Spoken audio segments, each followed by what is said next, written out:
Welcome everyone.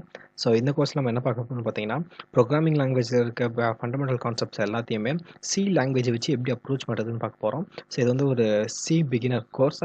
இந்த course வந்து first time programming language கற்றுக்கிறவங்களுக்காக ஸ்பெஷலாக மேக் பண்ணப்பட்டது. இந்த கோர்ஸோட எண்டிங்கில் உங்களுக்கு வந்து இந்த ஃபுல் என்டையர் கோர்ஸில் யூஸ் பண்ண ப்ரோக்ராம்ஸ்க்கான கோட் எல்லாமே உங்களுக்கு அவைலபிளாக இருக்கும்.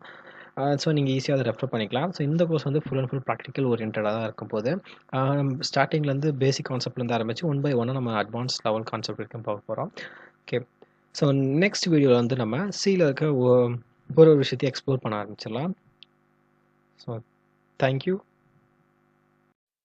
ஸோ இந்த கோர்ஸில் வந்து பார்த்திங்கன்னா நம்ம full and full practical approach தான் கொடுக்க போகிறோம். ப்ரோக்ராம் இருக்கிற ஒரு கான்செப்டையும் நம்மளே ப்ரோக்ராம் பண்ணி லேர்ன் பண்ணிப்போம்.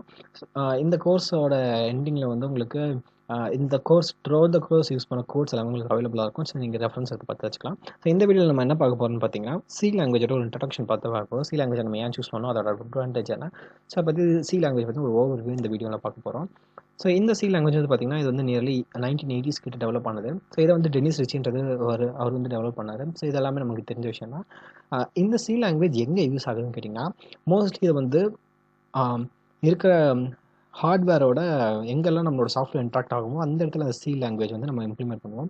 அதாவது ப்ராசஸரோட எங்கெல்லாம் கம்யூனிகேட் பண்ணணுமோ அங்கே இடத்துல நம்ம சி வந்து யூஸ் ஆகும். ஃபார் எக்ஸாம்பிளுக்கு இப்போ நான் வந்து என்னோடய லேப்டாப் வச்சுருக்கேன். ஸோ என்னோடய லேப்டாப்பில் வந்து பார்த்தீங்கன்னா மானிட்டர், கீபோர்டு இருக்குது, டிஸ்பிளே அண்ட் கீபோர்டு இருக்குது. ஸோ இந்த டிஸ்பிளேல என்ன டேட்டா வரணும்னு சொல்லிட்டு ப்ராசஸர் தான் சொல்லும்.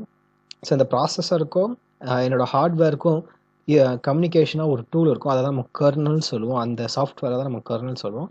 ஸோ அந்த கர்னலை மேக் பண்ணுறதுக்கு சி லாங்குவேஜ் தான் யூஸ் பண்ணுவாங்க. ஸோ எல்லா டிவைஸ்க்குமே கர்னல் சொல்லிட்டு ஒன்று இருக்கும். ஸோ கர்னல்லாம் ஒன்றும் இல்லை, அது வந்து ஒரு சாஃப்ட்வேர். அது என்ன பண்ணால் ஹார்ட்வேரையும் இருக்க அந்த டிஸ்பிளே, ஸ்பீக்கர் இது எல்லாத்தையும் ப்ராசஸரோட கம்யூனிகேட் பண்ணுறது தான் கர்னல். ஸோ அது எல்லாமே இந்த சி லாங்குவேஜ் தான் மோஸ்ட்லி யூஸ் பண்ணுவாங்க. இதுதான் பேசிக்காக இதோட அப்ளிகேஷன். அண்ட் தென் இந்த சி லாங்குவேஜை லேர்ன் பண்ணுறதோட அட்வான்டேஜ் என்னென்னா, இந்த லாங்குவேஜோட ஸ்ட்ரக்சரில் தான் மற்ற எல்லா லாங்குவேஜுமே இருக்கும்.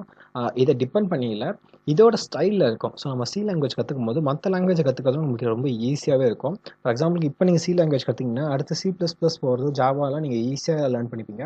ஏன்னா ஸ்டைல் எல்லாமே ஒரே மாதிரி தான் இருக்கும். பேசிக்காக கான்செப்ட் எல்லாமே ஒரே மாதிரி தான் இருக்கும். சில விஷயங்கள் மட்டும் தான் மாறும். ஸோ அதனால் சி லாங்குவேஜ் கற்றுக்கினா மற்ற லாங்குவேஜ் நம்ம ஈஸியாக ட்ரான்ஸ்ஃபர் ஆகிக்கலாம், வேறு லாங்குவேஜுக்கு நம்ம ஷிஃப்ட் ஆகிக்கலாம். ஸோ இது வந்து சி லாங்குவேஜோட கற்றுக்கிறதுக்கான அட்வான்டேஜ். ஸோ இதான் ஜென்ரலாக சி ப்ரோக்ராமிங்கோட ஒரு ஓவர்வியூ. ஸோ நெக்ஸ்ட் வீடியோவில் நம்ம அதோட ஹிஸ்ட்ரியை பற்றி பார்ப்போம். தேங்க்யூ.